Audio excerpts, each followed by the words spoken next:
Hello, my name is Nathan Gilbert, and I'm a beamline scientist here at CAMD, and I'm going to show you the protein crystallography station here. So we have this protein crystallography hutch here. We're going to enter in.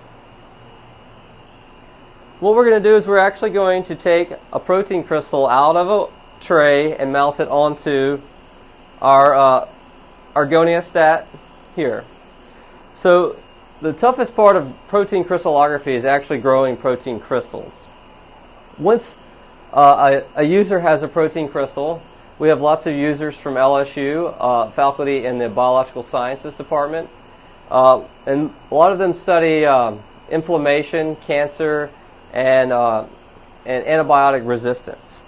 So at LSU they grow the protein crystals, and then they drive over here with their crystal trays with crystals in hand, and then they come in. And what we need to do is take a single crystal out of this tray and loop it with our pin here, and then put it on our goniostat. So I'm going to loop a crystal real quick.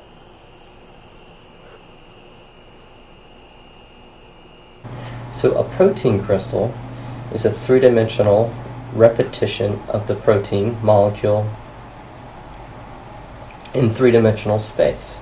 So this is a protein crystal of lysozyme. This protein crystal is about 0.4 millimeters wide.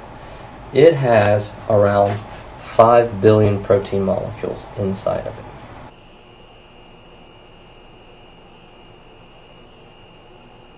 Alright, so I have a single protein crystal on here. What we're going to do now is come in and block our cold stream, and then put our protein crystal there. And now we will have our loop inside the crosshairs. So this cryostat here is at 100 Kelvin or minus 280 degrees Fahrenheit. So it's very, very cold. And that allows us not to have radiation damage to our protein crystal. Our X-rays are going to come out of here, come through some slits, hit our protein crystal, and then if the protein crystal diffracts, we're going to have diffraction. This is our detector. What it does is it allows us to measure the X-rays that are going to diffract off of the crystal. So as a scientist here, what we do is we mount our crystal, and then we have to do, safety is always a big thing in radiation. We're going to hit our hutch search button, make sure no one's in here, and that's going to allow us to come in and now close our station. No one's in here. We close it, we lock it, and then this is going to open up our shutter to allow radiation in.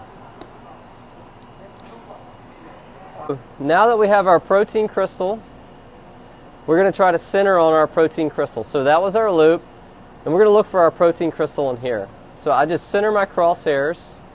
It's going to move it inside there, and then I'm going to rotate it. And right here I can see the optics of the protein crystal. So once again I'm going to center in on it. And we have to center this in 3 dimensions. So now you can see the crystal inside there. And the protein crystal is now inside the crosshairs. So what we'll do is we'll go and open up our shutter and expose this protein crystal to X-rays. So our shutter is now open, and we are now exposing our crystal. So after a few seconds, we hope to see diffraction. So we can go in and look and see if we have diffraction. We have a very nice diffraction pattern. This is where our center of our beam would be. It's blocked, and anything outside of that is actually diffraction from our protein crystal. So you see lots of spots out here. And we have software that will go in and measure each spot from the center in X and Y, and also in intensity. And we will collect multiple degrees of rotation of this protein crystal, and that will give us a full data set. So we will be able to solve the structure of a protein. And I'd also like to get across to you what are the sizes of these proteins.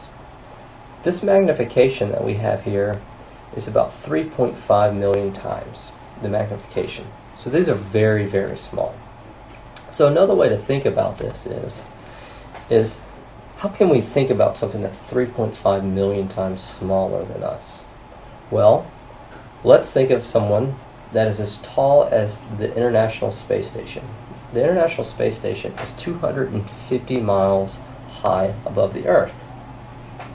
So now we have a giant that's 250 miles tall looking down at the Earth. And here we have actually a hurricane. This is Hurricane Florence. And we're looking down and we see a hurricane. This hurricane's around 200 miles wide, and the eye is around 20 miles wide here. So this giant that's 250 miles tall, if it looks down at the Earth, a grain of sand would be similar to the size of what a protein is to us. So how do we see something that's so small? Well, what we do is we make crystals of the protein. So we take this protein crystal and we shoot it with X-rays, and then that's when we get our diffraction pattern. And then we do certain mathematical formulas, and we can get back to a model. So in yellow is the unique parts of the protein, and in blue are protein molecules that look just like the yellow one. This unit cell is what is repeating millions and millions of times in each direction in X, Y, and Z. So what we can do is go in and zoom in on here. But what the data actually look like is this blue mesh here. And what the blue mesh here is the electron density, because the electrons are what diffract the X-rays. So here we have yellow is carbon, blue is nitrogen, and red is oxygen. These little red dots here, these are actually water molecules.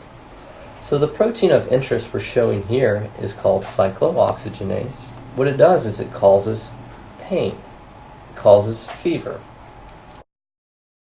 Everyone probably has taken the drug called ibuprofen, bound inside the protein, and when we solve protein structures with drugs in them, we can see how they bind and how they can inhibit the protein from making metabolites that may cause us problems. And then we can see how it binds and maybe add new chemistry to this to make better drugs. And there's many people at LSU doing this type of research. Doctors Marcia Newcomer, Youngwon Lee, and Grover Waldrop all study human-related diseases, either in inflammation or cancer or in antimicrobial resistance. So I'd like to thank you for your time and your attention.